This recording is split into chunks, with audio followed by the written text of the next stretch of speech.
यानंतर पुढची एक मोठी बातमी पाहूया। अयोध्येतील राम मंदिर देणगी अपहाराच्या मुद्द्यावरून ठाकरे सेना आक्रमक झालेली आहे। राज्यभरामध्ये रामरक्षा आंदोलन करण्यात येतंय।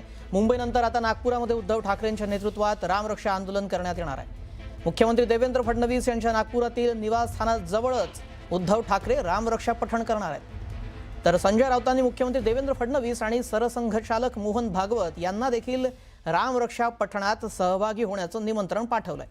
नागपुरातलं रामरक्षा आंदोलन यशस्वी व्हावं यासाठी ठाकरे सेनेची जोरदार तयारी सुरू आहे। त्यामुळे मुख्यमंत्र्यांच्या बालेकिल्ल्यात होणाऱ्या या आंदोलनाकडे साऱ्या राज्याचं लक्ष लागलंय।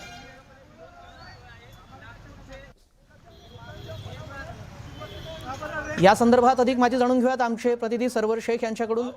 सर्व सध्या आपण इथे पाहतोय पोस्टर्स लावण्यात आलेले आहेत, काही पोस्टर काढण्यात आलेले आहेत, काय सध्याची तिथली परिस्थिती आहे?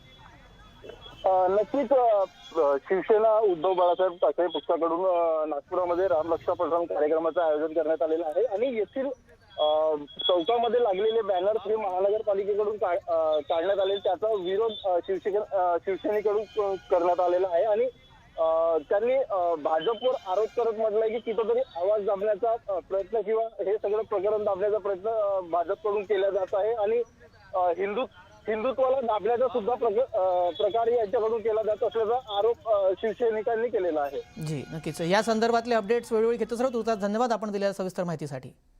समाजात किंवा राम भक्तांमध्ये असलेली व्यथा मांडण्याचं नाही, यात काही राजकीय कथा मिळते का हा उद्धवजींचा प्रयत्न आहे। त्यामुळे हिंदू समाजाच्या व्यथेसाठी नाही, हिंदू मतांच्यातला काही राजकीय कथा निर्माण करता येऊ शकते का यासाठी आंदोलन आहे आणि म्हणून या आंदोलनाला अधिष्ठान नाही।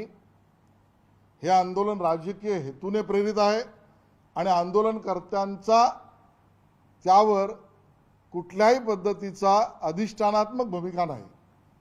शेवटला माझा मुद्दा आहे जो मी मुद्दामून मांडतोय, अधोरेखित करून मांडतोय, या आंदोलनामागे षडयंत्र आहे असं माझं मत आहे।